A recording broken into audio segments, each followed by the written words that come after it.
कैसे हो? चलिए आज का वीडियो शुरू करते हैं। लेकिन हाँ, वीडियो देखने से पहले बता देना चाहता हूँ कि आप चैनल पर नए हैं तो चैनल को सब्सक्राइब करके बेल आइकन जरूर प्रेस करिएगा, क्योंकि वीडियो आती रहेगी आपको नोटिफिकेशन मिलनी शुरू हो जाएगी। चलिए क्वेश्चन नंबर फर्स्ट हम देखते हैं, क्योंकि ये देखिए खासकर मैं जनगणना के हिसाब पे बना के क्वेश्चन लाया हूँ और ये यूपी पुलिस और रेलवे एनटीपीसी के लिए मोस्ट इंपॉर्टेंट सब एग्जाम के लिए है, तो आप देखते रहिए इसको। भारत में पहली बार जनगणना किसके शासनकाल में हुई थी? देखिए मोस्ट इंपॉर्टेंट क्वेश्चन, भारत में पहली बार जनगणना किसके शासनकाल में हुई थी? तो भारत में पहली बार जनगणना किसके शासनकाल में हुई थी? आप तुरंत बताएंगे, लॉर्ड मेयो के जो सरकार थी या शासन बोले था, उसमें फर्स्ट टाइम जो हुआ था ये नियम जो होता है लागू हुआ था। ठीक है, तो भारत में पहली बार जनगणना किसके काल में हुई थी? Lord Mayo. ये हमारा आंसर सही हो जाएगा। ठीक है, 1 मिनट। चलिए क्वेश्चन नंबर दूसरा देखते हैं। भारत में मिलियन प्लस, देखिए भारत में मिलियन प्लस आबादी वाले शहर कितने हैं? आप तुरंत बताएंगे भारत में मिलियन प्लस वाले आबादी कितने हैं, तब तुरंत आंसर लगाएंगे 35। कितने? 35 मिलियन प्लस आबादी वाले देश हैं भारत में। ठीक है दोस्तों, चलिए देखते हैं क्वेश्चन नंबर 3 हम। 2011 की जनगणना में जनगणना कौन थे? 2011 देखिए मोस्ट इंपॉर्टेंट में देखने वाला बात यह है, 2011 की जनगणना हो जाएगा सी चंद्र मौलिक। क्या? सी चंद्र मौलिक। चलिए एक बार और देखते हैं 2011 की। देखिए बस यही पकड़ने वाली बात है, 2011 की जनगणना आयुक्त कौन थे, मतलब जो जनगणना हुआ था उसमें जनगणना के आयुक्त कौन थे? तो हो जाएगा सी चंद्र मौलिक। चलिए नेक्स्ट देखते हैं। यहाँ पर पूछा गया क्वेश्चन, वह राज्य कौन सा है? देखिए ध्यान देने वाली बात, वह राज्य कौन सा है जिसमें भारत की कुल जनसंख्या का 16% ज़्यादा भाग निवास करता है? इसमें क्या दिया है? वह राज्य कौन सा है जिसमें भारत का कुल जनसंख्या का 16% भाग ज़्यादा निवास करता है? तो हो जाएगा पंजाब, क्योंकि पंजाब में होता है जो भारत का जो पंजाब जो राज्य है, इसमें 100% से ज़्यादा जो है लोग निवास करते हैं। ठीक है, ये हमारा आंसर हो जाएगा पंजाब में। क्या? पंजाब में। एक बार और देखिए, वह राज्य कौन सा है जिसमें भारत का कुल जनसंख्या का 16% से ज़्यादा भाग निवास करती है? तो हो जाएगा पंजाब। क्या हो जाएगा? पंजाब। चलिए दूसरा क्वेश्चन नंबर नेक्स्ट देखते हैं। जनसंख्या की दृष्टि से भारत का सबसे छोटा, देखिए जनसंख्या की दृष्टि से भारत का सबसे छोटा पूछा, सबसे छोटा केंद्र शासित प्रदेश कौन सा है? तो केंद्र शासित प्रदेश कौन सा है? तो हमारा हो जाएगा लक्षद्वीप। लक्षद्वीप जो है हमारा जनसंख्या की दृष्टि से भारत का सबसे छोटा और केंद्र शासित प्रदेश है। ठीक है, चलिए नेक्स्ट क्वेश्चन देखते हैं। देखिए जनसंख्या की दृष्टि से भारत विश्व, देखिए है ना, जनसंख्या की दृष्टि से भारत विश्व में कौन सा स्थान है? तो जनसंख्या की दृष्टि से ये तो आप सबको पता होगा, दूसरा स्थान है। ठीक है, कौन सा स्थान है? दूसरा स्थान है। ठीक है दोस्तों, चलिए नेक्स्ट देखते हैं। और ये जान लीजिए मोस्ट इंपॉर्टेंट क्वेश्चन होता है, कभी कभी अचानक से पूछ देता है, तो आप ठीक है इसको हल्का सा आप देख लीजिए या कहीं नोट भी कर लीजिए इसे भी। चलिए नेक्स्ट क्वेश्चन देखते हैं। यहाँ पर देखिए क्वेश्चन नंबर 7 जो है, इसमें क्या दिया है? जनसंख्या घनत्व का, देखिए जनसंख्या घनत्व का अर्थ क्या है? तो जनसंख्या घनत्व का अर्थ क्या होता है, क्योंकि यूपी पुलिस के एग्जाम में एकदम मोस्ट इंपॉर्टेंट क्वेश्चन आ जाता है। यूपी पुलिस हुआ, यूपीएसआई हुआ, एनटीपीसी हुआ, रेलवे के एग्जाम में भी पूछा जाता है, ग्रुप डी के एग्जाम में भी पूछा जाता है। मतलब जितने भी एग्जाम है सारे में जीके जिसमें लाया हूँ जो मोस्ट इंपॉर्टेंट है सब में पूछा है। चलिए देखते हैं, इसमें होगा हमारा जनसंख्या घनत्व का अर्थ क्या है? तो हम लोग बताएंगे प्रति वर्ग किमी में रहने वाले व्यक्तियों की संख्या। प्रति वर्ग, देखिए यहाँ पर लिखा प्रति वर्ग किमी में रहने वाले व्यक्तियों की संख्या क्या होती है? जनगणना घनत्व कहलाती है। ठीक है दोस्तों, यहाँ पर देखिए क्वेश्चन नेक्स्ट देखते हैं। क्वेश्चन नंबर 8, देश में किस प्रकार, देश में किस प्रकार का लिंगानुपात सबसे कम है? देखिए हम मोस्ट इंपॉर्टेंट क्वेश्चन पूछ दिया, देश में किस स्थान का लिंगानुपात सबसे कम है? लिंगानुपात तो हो जाएगा हरियाणा। हरियाणा में जो है, जो देश में हरियाणा जो स्थान है, यहाँ पे जो राज्य है बोले तो वहाँ पे सबसे ज़्यादा लिंगानुपात कम है। ठीक है दोस्तों, ये हमारा क्वेश्चन हो जाएगा हरियाणा। पेपर में आते ही आप इसको छाप देंगे। ठीक है, बोले तो एकदम लगा देंगे तक से। देखिए यहाँ क्वेश्चन नंबर 9, जनसंख्या के आधार पर, देखिए यहाँ हम बोले थे ना कि मैं जनसंख्या के आधार पर और 2011 की जनगणना के आधार पर मोस्ट इंपॉर्टेंट क्वेश्चन लेके आया हूँ। ठीक है, तो ये देखिए क्वेश्चन नंबर 9, जनसंख्या के आधार पर भारत का दूसरा सबसे बड़ा जिला कौन सा है? तो आप बताइए, क्वेश्चन देख लीजिए और इसे नोट भी कर लीजिए, क्योंकि मैं आपके लिए इतना मेहनत कर रहा हूँ तो आप भी मेहनत करते रहिए। जनसंख्या के आधार पर, चलिए एक बार और देखते हैं। जनसंख्या के आधार पर भारत दूसरा सबसे बड़ा, देखिए भारत का दूसरा सबसे बड़ा जिला कौन सा है? ठीक है, तो जो पश्चिम बंगाल, पश्चिम बंगाल का 24 परगना, पश्चिम बंगाल का 24 परगना हो गया। ठीक है, ठीक है भाई, इससे आप नोट कर लेंगे क्योंकि मोस्ट इंपॉर्टेंट क्वेश्चन है। ठीक है दोस्तों, लिखते रहिए। ठीक, चलिए नेक्स्ट देखते हैं।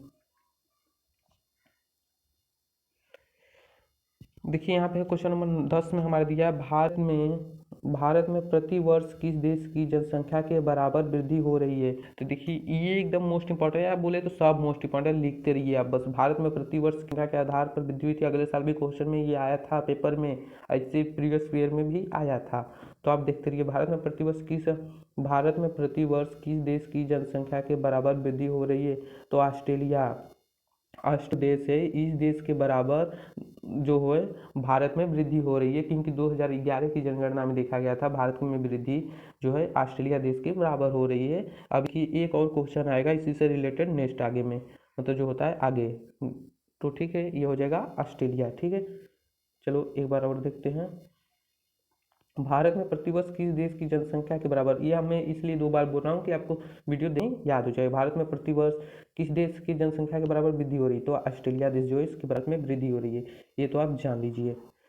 क्वेश्चन नंबर 11 देखते हैं नेक्स्ट। 2011 की जनगणना के अनुसार जनसंख्या में 2011 की जनगणना के देखिए अनुसार जनसंख्या में वार्षिक वृद्धि दर क्या है।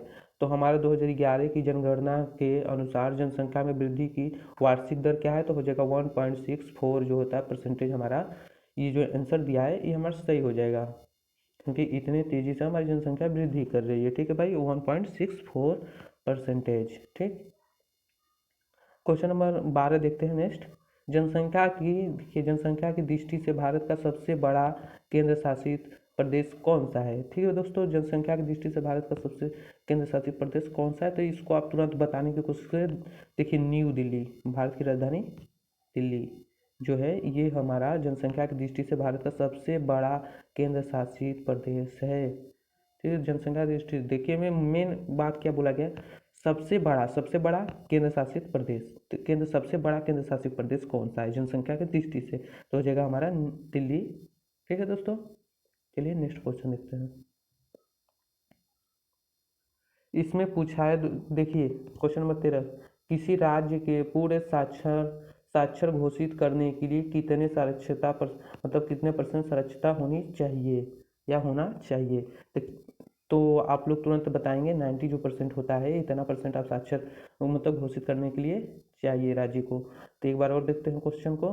किसी राज्य में पूर्ण साक्षर घोषित करने के लिए कितने % साक्षरता होनी चाहिए राज्य को घोषित करने के लिए पढ़ा लिखा है। तो 90% जो है हमारा इतना होना चाहिए आप पढ़े लिखे। ठीक है, चलिए नेक्स्ट क्वेश्चन देखते हैं। देखिए क्वेश्चन में 14, पेट्रोल देखिए लिखा नहीं यहाँ पर, देखिए यहाँ पे है पेट्रोल लीटर नगर की जनसंख्या कितनी होनी चाहिए। जल्दी से बताइए दोस्तों, देख के ही नीचे से यार बता दो फटाफट, इसमें सोचने की बात क्या है। पेट्रोल लीटर नगर की जनसंख्या कितनी होनी चाहिए, कमेंट करके बताइए आपको इसमें से कितना आया क्वेश्चन। ठीक है दोस्तों, कि मैं आपको जान सकूँ ये मेरा मोस्ट इंपॉर्टेंट क्वेश्चन इतने लोगों को आप कुछ पता है या कुछ भी, लेकिन आप कमेंट करके आप हमें बताएंगे 10 लाख से अधिक। तो देखिए पेट्रोल लीटर नगर की जनसंख्या कितनी होती है, तो यहाँ पर हो जाएगा 10 लाख से अधिक। ठीक है दोस्तों, 10 लाख से अधिक। वन में यहाँ देखिए कोई 15 में क्या पूछा गया, 2011 की जनगणना के अनुसार भारत की जनसंख्या कितनी है। तो 2011 की जनगणना के अनुसार भारत की जनसंख्या कितनी है, तो आप लोग तुरंत बताएंगे 121.01 करोड़ जो है हमारे देश की जनसंख्या है दोस्तों। ठीक है, एक बार और देखिए 2011 की जनगणना के अनुसार भारत की जनसंख्या कितनी है, हो जाएगा 121.01 करोड़ हमारे देश की जो है जनसंख्या है। ठीक है, चलिए हम नेक्स्ट देखते हैं। देखिए 16 नंबर क्वेश्चन में 2021 की जनगणना के अनुसार जनसंख्या घनत्व क्या है। 2021 की जनगणना के अनुसार जनगणना का जो जनसंख्या घनत्व है वो क्या है, तो हो जाएगा हमारा 382 प्रति वर्ग किमी। ठीक है दोस्तों, चलिए एक बार और देख लेते हैं। 2011 की जनगणना के अनुसार जनसंख्या घनत्व क्या है। इसमें मैं इंपॉर्टेंट बात है, 2011 की जनगणना के अनुसार क्या पूछा है, देखिए जनसंख्या घनत्व जो है हमारा ये पूछा है, हमारा जनसंख्या घनत्व इसमें मोस्ट इंपॉर्टेंट जो क्वेश्चन है ये पूछ दिया है। ठीक है दोस्तों, तो इसमें हो जाएगा हमारा 382 प्रति वर्ग किमी। चलिए देखते हैं नेक्स्ट। 17 2000 देखिए नेक्स्ट क्वेश्चन 2011 की, यहाँ मोस्ट इम्पोर्टेंट क्वेश्चन ये है। 2011 की जनगणना के अनुसार पिछले 10 सालों में भारत की जनसंख्या में किस देश के, देखिए किस देश का पूछा, किस देश की कुल जनसंख्या के बराबर बढ़ोतरी हुई, तो आप क्या बताएंगे। बोले थे जो अगला क्वेश्चन था उसी पर आधारित ये वाला है। 2011 की जनगणना के अनुसार 10 सालों में भारत की जनसंख्या किस देश के कुल जनसंख्या के बढ़ोतरी हुई है, मतलब जनसंख्या के बराबर बढ़ोतरी हुई, तो हो जाएगा ब्राज़ील देश जो है इस देश के बराबर जो है भारत में वृद्धि हुई थी 2011 में जनगणना के अनुसार 10 सालों में जो हुआ था। देखिए देखने वाली बात ये थी, इसमें पकड़ने वाली बात 2011 के में क्या पूछा, 2011 की जनगणना के अनुसार 1 मिनट 2011 की जनगणना के अनुसार 10 सालों में, अब देखिए 10 सालों में भारत की जनसंख्या के कुल जनसंख्या, देखिए देश के कुल जनसंख्या के बराबर बढ़ोतरी हुई, तो यहाँ हो 2010 साल में 2011 की गणना के अनुसार 10 सालों में ब्राज़ील देश के बराबर वृद्धि हुई। ठीक है दोस्तों, इसे आप नोट कर लीजिएगा क्योंकि मोस्ट इंपॉर्टेंट और बड़ा क्वेश्चन है, आप बोले तो मोस्ट इंपॉर्टेंट है, एकदम बोर्ड में आता रहता है, क्योंकि मतलब जो आपका एग्जाम होता है उसमें आता रहता है, और वो प्रीवियस ईयर में भी ये क्वेश्चन आ चुका है। ठीक है दोस्तों, चलिए देखते हैं। देखिए यहाँ पर क्वेश्चन नंबर 2011 की जनगणना के अनुसार लिंगानुपात कितना है। 2011 के जनगणना के अनुसार लिंगानुपात कितना है, तो आप तुरंत बताएंगे, देंगे 10 लाख जो है 10,09,000 जो हमारा ये 83 है, ये हमारा आंसर हो जाएगा। इतना जनसंख्या लिंगानुपात है 2011 की जनगणना में जो हुआ था, तो पूरे भारत का जो लिंगानुपात है ये इतना है। ठीक है दोस्तों, 10,09,83। चलिए नेक्स्ट देखते हैं। देखिए क्वेश्चन नंबर 19 में देखिए, देश का वर्तमान लिंगानुपात किस वर्ष के बाद अब तक का सर्वाधिक लिंगानुपात है।